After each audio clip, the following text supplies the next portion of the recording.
How to log in into TaxAct account.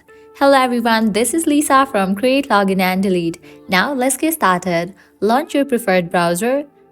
Now type in TaxAct account login and search for it. With that, different website links will appear. Click on the very first one website option, taxact.com, open it. With that, you will be directed to the login page. Now from this page, you are able to log into your account. Experience the convenience of hassle-free tax filing by logging into your TaxAct account.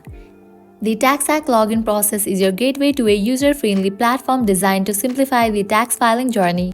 Say goodbye to complexities and welcome a streamlined approach to managing your taxes. Now you have to provide TaxAct account's credentials. Firstly, type in your username and then type in password. If you want to save your login info, check it for this option of Remember this device.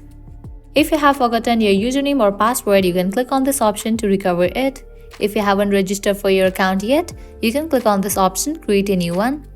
Once you provide your details, you have to click on the option of Agree and Sign in, and with that, you will be logged into your account. So this way, you can easily log in into TaxAct account. At the end, if you guys find this video helpful, don't forget to like, share and subscribe to our channel. Thank you.